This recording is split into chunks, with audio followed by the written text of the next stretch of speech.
तो आज हम लोग का जो टॉपिक है वो है सैलरी। और सैलरी हम लोग क्यों पढ़ रहे हैं? तो सैलरी हम लोग पढ़ रहे हैं इसलिए क्योंकि हम लोगों ने जब पार्टनरशिप फंडामेंटल चैप्टर के अंदर में पीएल एप्रोप्रिएशन अकाउंट स्टार्ट किया पढ़ना, तो उससे पहले हमने बताया था कि हम लोग वो सारे आइटम्स को वन बाय वन करके सेपरेटली पढ़ेंगे जो कि पीएल एप्रोप्रिएशन अकाउंट के अंदर में दिखाए जाते हैं। और सैलरी भी उन्हीं सारे आइटम्स में से एक इम्पॉर्टेंट आइटम्स है जो कि पीएल एप्रोप्रिएशन अकाउंट के अंदर में दिखाए जाते हैं।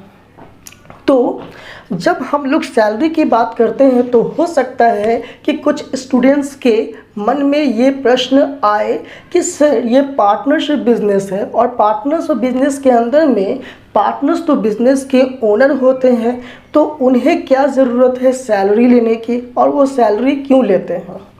तो मैं बताना चाहूँगा कि सैलरी जो है बिज़नेस के पार्टनर्स के द्वारा प्रॉफिट के अलावे लिए जाते हैं, और वो इसलिए कि कभी कभी बिज़नेस के पार्टनर्स बिज़नेस में ओनर होने के बावजूद एम्प्लॉय की तरह भी वर्क करते हैं। वो एज ए मैनेजर कभी वर्क कर सकते हैं, कभी वो एज ए सेल्समैन भी वर्क कर सकते हैं। और जब वो ऐसा करते हैं तो उसके लिए वो एक एम्प्लॉय का काम कर रहे हैं, जिसके कारण वो एक एज एन एम्प्लॉय भी सैलरी चार्ज कर सकता है, कमीशन चार्ज कर सकता है जब वो एज एन एम्प्लॉय वर्क करता है। तो लेकिन ये सैलरी और कमीशन पार्टनर्स को तभी अलाउ होंगे जब पार्टनरशिप डीड में मेंशन होगा। इसका मतलब कि अगर पार्टनरशिप डीड नहीं है तो सैलरी और कमीशन भी पार्टनर्स को नहीं दिया जाएगा। अगर पार्टनरशिप डीड है लेकिन सैलरी और कमीशन के बारे में ऐसा कुछ नहीं लिखा हुआ है तो भी सैलरी और कमीशन पार्टनर्स को नहीं दिया जाएगा। तो हम लोग सैलरी और कमीशन कब अलाउ करेंगे? जब पार्टनरशिप डीड के अंदर में सैलरी और कमीशन प्रोवाइड किया गया है। अब बात करते हैं कि सैलरी के लिए कुछ ज़्यादा कॉन्सेप्ट तो नहीं है, कुछ ज़्यादा खास पढ़ने को नहीं है, लेकिन फिर भी कुछ स्पेशल कुछ चीज़ें हैं जिन्हें हमें जान लेना चाहिए सैलरी के कॉन्सेप्ट्स को क्लियर करने के लिए। अब जो है यहाँ पे सैलरी के अंदर में हम लोग बात करें तो सबसे पहले ये जो सैलरी है ये बिजनेस के लिए क्या है? एक्सपेंस है। अब बिजनेस के लिए एक्सपेंस है, यानी कि बिजनेस के लिए एक्सपेंस की जब बात करें तो बिजनेस में दो तरह के एक्सपेंस हो जाते हैं। एक होता है एप्रोप्रिएशन आउट ऑफ प्रॉफिट, यानी कि पार्टनर से बिजनेस के लिए दो तरह से एक्सपेंस हो जाते हैं। एक हो जाता है एप्रोप्रिएशन आउट ऑफ प्रॉफिट और दूसरा है चार्ज अगेंस्ट कैपिटल। यानी कि बिजनेस के एक्सपेंस अगर हम बात करें डिस्काउंट की, तो डिस्काउंट क्या है? ये बिजनेस का एक्सपेंस है, क्योंकि बिजनेस किसी दूसरे को अलाउ कर रहा है। अगर डिस्काउंट अलाउड की बात करें तो बिजनेस के लिए एक्सपेंस है। रेंट पेड की बात करें तो रेंट भी क्या है? बिजनेस के लिए एक्सपेंस है। इलेक्ट्रिसिटी बिल क्या है? ये भी बिजनेस के लिए एक्सपेंस है। अगर हम बात करें इंटरेस्ट ऑन कैपिटल की, तो ये भी पार्टनर बिजनेस से ले रहा है तो भी ये भी क्या हो गया? बिजनेस के लिए एक्सपेंस हो गया। तो उसी सारे एक्सपेंसेस को दो कैटेगराइज पार्टनरशिप बिजनेस के अंदर में उन सारे एक्सपेंस को दो कैटेगरी में रखा गया है। एक है एप्रोप्रिएशन आउट ऑफ प्रॉफिट और दूसरा है चार्ज अगेंस्ट कैपिटल। ये क्या होता है भाई? एप्रोप्रिएशन आउट ऑफ प्रॉफिट और चार्ज अगेंस्ट कैपिटल का मतलब क्या हो गया? तो यहाँ पे कहा जा रहा है कि चार्ज अगेंस्ट कैपिटल का मतलब हुआ charge against capital refers to all those expenses that are deducted from revenue earned during the year to find out the profit or loss of the business। यानी कि हम लोग बिजनेस के अंदर में प्रॉफिट एंड लॉस अकाउंट तो बनाते हैं। तो प्रॉफिट एंड लॉस अकाउंट बनाते हैं, क्यों बनाते हैं? प्रॉफिट को कैलकुलेट करने के लिए। तो प्रॉफिट एंड लॉस जब हम लोग प्रॉफिट एंड लॉस अकाउंट जब बनाते हैं तो हम लोग सारे एक्सपेंसेस और इनकम को लिखते हैं, और उसके बाद जो भी हमारा प्रॉफिट आता है उसे पार्टनर्स आपस में डिस्ट्रीब्यूट करते हैं through the preparation of PL appropriation account. उससे पहले यानी कि प्रॉफिट एंड लॉस अकाउंट को कैलकुलेट यानी कि नेट प्रॉफिट को जानने के लिए बिजनेस में जो भी expenses profit and loss account के अंदर में शो किया जाता है उसे हम चार्ज अगेंस्ट कैपिटल कहेंगे। यानी कि बिजनेस में भी दो तरह के प्रॉफिट हो जाते हैं। एक होता है बिजनेस का नेट प्रॉफिट, जिसे हम प्रॉफिट एंड लॉस अकाउंट बनाकर पता करते हैं, जो कि बिजनेस का प्रॉफिट होता है। और दूसरा होता है डिस्ट्रीब्यूटेबल प्रॉफिट। ये सिर्फ पार्टनरशिप बिजनेस की ही बात कर रहा हूँ मैं, सोल प्रोप्राइटरशिप बिजनेस के नहीं। पार्टनरशिप बिजनेस के अंदर में हम दो तरीके से प्रॉफिट को कैटेगराइज कर सकते हैं, पहला नेट प्रॉफिट और दूसरा डिस्ट्रीब्यूटेबल प्रॉफिट। नेट प्रॉफिट का मतलब होता है जो सीधे सीधे बिजनेस के अंदर में जो भी प्रॉफिट हुआ, और डिस्ट्रीब्यूटेबल प्रॉफिट का मतलब होता है कि इस प्रॉफिट के बाद जब नेट प्रॉफिट बिजनेस का प्रॉफिट पता चल गया तो उसके बाद पार्टनर्स उसके बीच में इस प्रॉफिट को कैलकुलेट करने के बाद इस प्रॉफिट को पीएल एप्रोप्रिएशन अकाउंट में ट्रांसफ़र करेगा। फिर उसमें से interest on capital, salary, commission, interest on drawings, उसके उन सारी चीज़ों का एडजस्टमेंट कर लेगा। और जब उन सारी चीज़ों का एडजस्टमेंट करके उसके बाद जो प्रॉफिट निकलेगा, जिसे लास्ट में पार्टनर्स आपस में बांट लेंगे कि अब किसी के लिए कुछ भी किसी को देने की ज़रूरत नहीं है या कुछ भी कट करने की ज़रूरत नहीं है, तब वो प्रॉफिट डिस्ट्रीब्यूटेबल प्रॉफिट कहलाएगा। तो बिजनेस के नेट प्रॉफिट को कैलकुलेट करने के लिए जिस आइटम्स को डिडक्ट किया जाता है उसे हम चार्ज अगेंस्ट कैपिटल कहते हैं। जैसे बिजनेस का रेंट हो गया, एम्प्लॉय की सैलरी हो गई, एम्प्लॉय की सैलरी नॉट पार्टनर्स की सैलरी, एम्प्लॉय की सैलरी हो गई, electricity bill, discount allowed, bad debts, बहुत सारे ऐसे चीज़ें होंगे, आइटम्स होंगे जिसे हम डिडक्ट करते हैं नेट प्रॉफिट कैलकुलेट करने के लिए प्रॉफिट एंड लॉस अकाउंट बनाने के टाइम में। और जब हम डिस्ट्रीब्यूटेबल प्रॉफिट कैलकुलेट करने के लिए जिस आइटम्स को हम लोग यूज़ करते हैं उसे एप्रोप्रिएशन आउट ऑफ प्रॉफिट कहा जाता है। जैसे इंटरेस्ट ऑन कैपिटल, हमारा salary, commission, reserve, interest on drawings, ये सारे आइटम्स को हम लोग एडजस्ट करते हैं डिस्ट्रीब्यूटेबल प्रॉफिट निकालने के लिए। तो यहाँ पे सैलरी के बारे में क्या कहा जा रहा है कि सैलरी के अंदर में and appropriation out of profit, ये क्या है? ये एप्रोप्रिएशन आउट ऑफ प्रॉफिट है, नॉट चार्ज अगेंस्ट कैपिटल। तो जब भी कोई items appropriation out of profit होता है तो उसे हम पीएल एप्रोप्रिएशन अकाउंट में दिखाते हैं, उसे हम लोग पीएल एप्रोप्रिएशन अकाउंट में दिखाते हैं। और जब भी चार्ज अगेंस्ट कैपिटल होता है तो उसे हम प्रॉफिट एंड लॉस अकाउंट में दिखाते हैं। और एक बात और ध्यान देने की है कि जब भी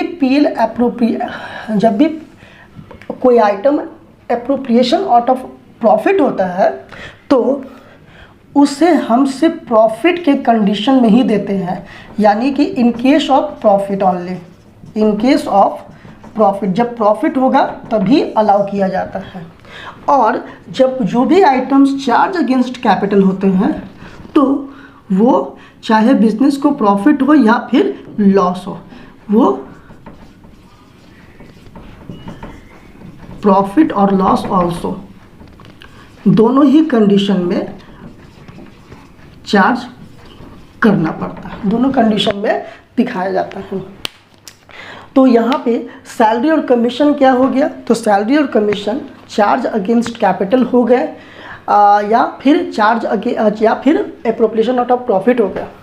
तो जो पार्टनर्स की सैलरी होती है, सैलरी टू पार्टनर्स, यानी पार्टनर्स की जो सैलरी होती है वो एप्रोप्रिएशन आउट ऑफ प्रॉफिट है। इसका मतलब कि उसे हम पीएल एप्रोप्रिएशन अकाउंट में दिखाएंगे और उसे हम सिर्फ प्रॉफिट के ही कंडीशन में दिखाएंगे जब भी पार्टनरशिप डीड में दिया हुआ हो तब।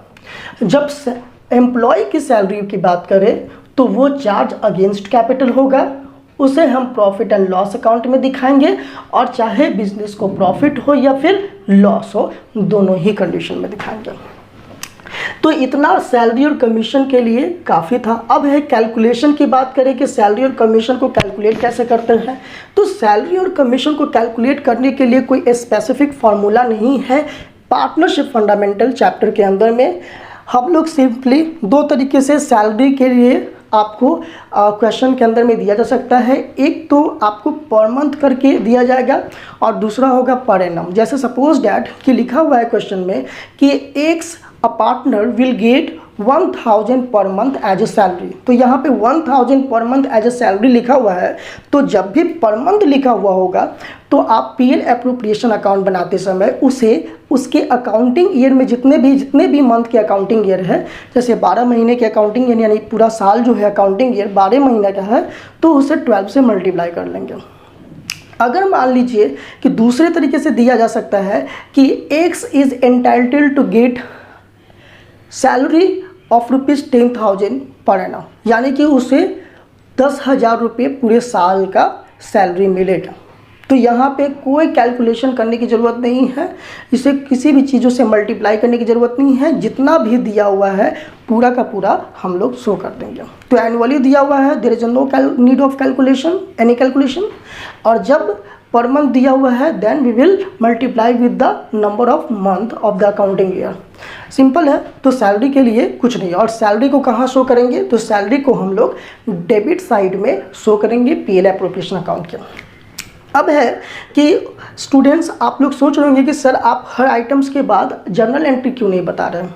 तो जर्नल एंट्री मैं इसलिए नहीं बता रहा हूँ क्योंकि मैं चाहता हूँ कि जर्नल एंट्री को मैं एक क्लास के अंदर में एक साथ सारे जर्नल एंट्री को अच्छे से एक्सप्लेन करूँ, ताकि आपको समझ में आए कि कौन से आइटम्स क्यों डेबिट हो रहा है और क्यों क्रेडिट हो रहा है।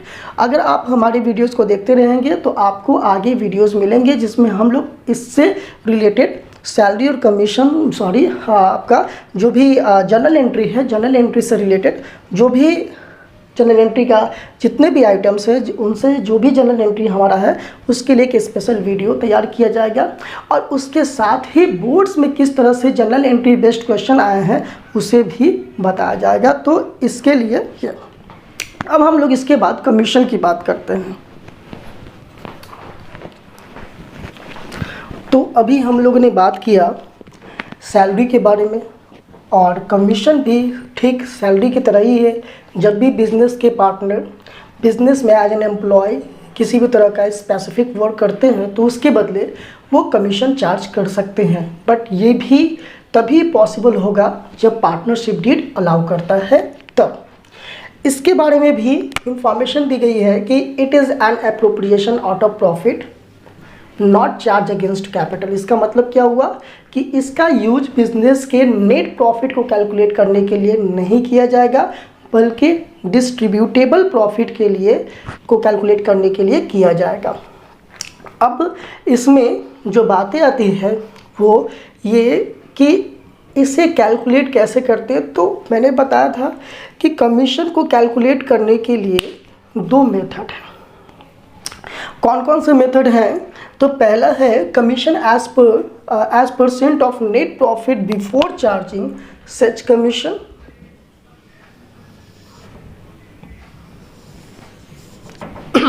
Commission as percent of net profit before charging such commission. And second is the net profit commission, यहाँ पे जो दूसरा हो जाएगा वो होगा commission as percent of net profit after charging all commission. Okay, तो यहाँ पे क्या कहा जा रहा है कि commission as percent net profit before charging any commission और सच कमीशन, और commission as percent of net profit after charging all commission. मतलब इसका मतलब क्या हुआ, सबसे पहले हम लोग ये जानते हैं। तो इस प्रॉफिट का मतलब हुआ कि profit before charging such commission का मतलब कि यहाँ पे हम लोग जब कमीशन के फॉर्मूला को यूज़ करेंगे तो आप देखेंगे कि यहाँ पे लिखी हुई है net profit before such commission, net profit before such commission. यहाँ net profit before such commission लिखा हुआ है। और जो यहाँ जो दूसरा फॉर्मूला है उसमें भी लिखा हुआ है net profit before such commission. ठीक है। लेकिन ये दोनों जो मेथड है उसमें डिफरेंस है। यहाँ पे commission as percent net profit before charging such commission कह रहा है, और यहाँ पे commission as percent net profit after charging all commission कहा जा रहा है। मतलब ये हुआ कि ये जो अगर क्वेश्चन के अंदर में बिफोर चार्जिंग सच कमीशन लिखा जाए तो इसका मतलब कि जो भी बिजनेस के अंदर में प्रॉफिट दिया रहेगा, जो कुछ भी बिजनेस के अंदर में प्रॉफिट दिया हुआ रहेगा बिना कोई कमीशन चार्ज करने के पहले, यानी कि उस प्रॉफिट के अमाउंट को लिखेंगे जिस पे कि कोई भी कमीशन चार्ज नहीं हुई है, और सीधे सीधे हम लोग यहाँ पे उसे कैलकुलेट कर देंगे। लेकिन अगर क्वेश्चन के अंदर में net profit commission as per से net profit after charging such commission दिया रहे, या फिर net profit after charging all commission कहा जाए, तो वैसे सिचुएशन में net profit before such commission के जगह पे हम लोग दो पार्टनर्स का जो कमीशन दिया हुआ है, तो पहले वाले पार्टनर्स जिसमें बिफोर कहा गया है उसको हम लोग लेस कर देंगे, और उसके बाद जो प्रॉफिट आएगा उसे कैलकुलेट करेंगे। अब यहाँ पे एक और बात आती है कि सर यहाँ भी लिखा हुआ है नेट प्रॉफिट बिफोर कमीशन, और यहाँ भी लिखा हुआ है नेट प्रॉफिट बिफोर कमीशन, तो यहाँ क्यों दोनों जगह बिफोर ही क्यों लिखा गया है, जबकि यहाँ के केस में तो बिफोर एंड आफ्टर लिखा हुआ है। तो वो ये कि जिस कमीशन को कैलकुलेट करने जा रहे हैं उसके पहले का प्रॉफिट, मतलब आप एक्स के कमीशन को कैलकुलेट करने जा रहे हैं, तो एक्स के कमीशन कैलकुलेट करने से पहले जो प्रॉफिट है उस प्रॉफिट को यहाँ पे ले।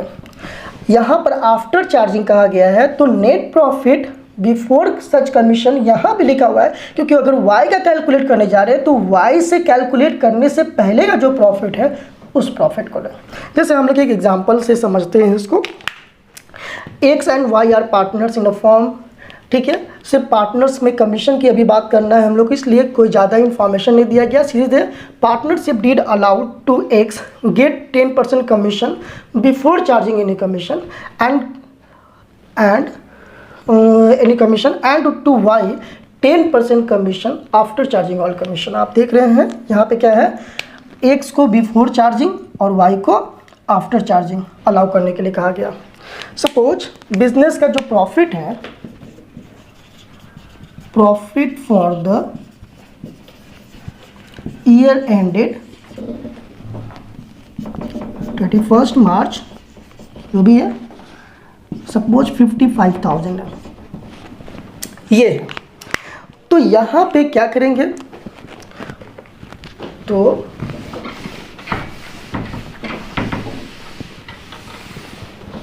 जैसा कि पहला जो एक्स है, एक्स इस केस से मैच कर रहा है और वाई का इस केस से मैच कर रहा है। एक्स के लिए कहा गया है कि बिफोर चार्जिंग एनी कमीशन, तो हमारा फॉर्मूला क्या है बिफोर चार्जिंग एनी कमीशन के लिए, net profit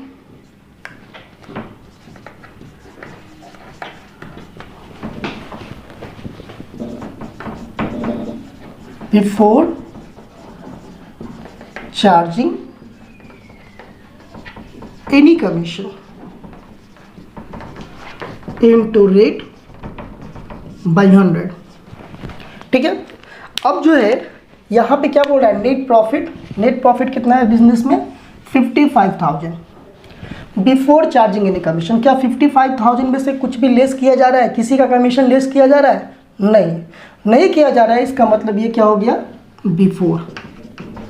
before charging any commission. अब यहाँ पे ये तो है बिफोर चार्जिंग एनी कमीशन या फिर बिफोर चार्जिंग सच कमीशन यहाँ पे, यानी कि किसी भी कमीशन को चार्ज किया जा रहा है तो नहीं, तो ये हो गया। और दूसरी बात कह रहा है कि जिसका एक्स का कैलकुलेट करने जा रहे हैं ना, तो अभी 55,000 में से एक्स का इंटरेस्ट कैलकुलेट हुआ है क्या, इसमें कमीशन कैलकुलेट हुआ है क्या, नहीं कैलकुलेट हुआ है। तो ये क्या हो गया, net profit before such commission means जिस कमीशन को कैलकुलेट करने जा रहे हैं उस कमीशन को कैलकुलेट करने से पहले का प्रॉफिट 55,000 है। अब है कि बिफोर चार्जिंग का भी मतलब समझ गए, यानी इसमें से कोई भी कमीशन अभी चार्ज नहीं हुई है, तो ये बिफोर चार्जिंग है। रेट है 10/100, तो कितना आ जाएगा 5500। ये हो गया हमारा एक्स का। अब दूसरा जो है net profit after charging all commission. Second क्या था, net profit commission as percent net profit after charging all commission. तो आफ्टर चार्जिंग ऑल कमीशन के लिए फिफ्थ फॉर्मूला क्या है, net profit before such commission into rate by 100 plus again rate. अब यहाँ पे क्या कह रहा है कि net profit before such commission यहाँ भी आ गया, जबकि ये केस क्या कह रहा है, वाई को क्या कहा गया है, आफ्टर चार्जिंग ऑल कमीशन। तो आफ्टर चार्जिंग ऑल कमीशन हमें यहाँ पे कैलकुलेट करना है। तो पहले हम देखेंगे कि हमारे बिजनेस का प्रॉफिट कितना था, 55,000। अब इसमें से आफ्टर चार्जिंग ऑल कमीशन जब इंस्ट्रक्शन दिया गया है वाई को देने के लिए, तो हम लोग क्या करेंगे कि पहले किसको मिला था बिफोर चार्जिंग, तो एक्स को। तो एक्स का कमीशन हम इसमें से लेस करते हैं। लेस करने के बाद कितना आएगा, 49,500। आई थिंक आप लोग एक बार चेक कर लो कि क्या ये 49,500 ही आएगा। ठीक है, अब है कि यहाँ पे 55,000 में से हम लोग 5500 माइनस कर दिए, क्या बचा 49,500। अब ये बताइए कि ये 49,500 में से वाई का कमीशन कैलकुलेट किया हुआ है या फिर बाद का है या पहले का है। एक्स का कमीशन 55,000 में से एक्स का कमीशन हमने लेस कर दिया। हम लोग कैलकुलेट करने जा रहे हैं वाई का। क्या वाई का कैलकुलेट हुआ है, इसमें से वाई का भी निकला हुआ है, नहीं निकला हुआ है। अभी वाई का निकालने जा रहे हैं, कैलकुलेट करने जा रहे हैं। तो इसका मतलब क्या हुआ कि ये जो प्रॉफिट है, जिस कमीशन को हम लोग कैलकुलेट करने जा रहे हैं, उस कमीशन के पहले का प्रॉफिट, जिस कमीशन, तो वाई के कमीशन को कैलकुलेट करने जा रहे हैं, तो वाई के कमीशन को कैलकुलेट करने से पहले का प्रॉफिट इंटू रेट जो कि 10 पर और इंटू 110 ये आ जाएगा। अब इसे भी आप लोग क्या कीजिए कि सॉल्व कर लीजिए। आई थिंक पहले से करके रखा हुआ हो, इसलिए सीधे मैं लिख देता हूँ 4500। आप लोग चेक कर सकते हो एक बार। ठीक है, तो ये हो गया कमीशन, हम लोग इस तरीके से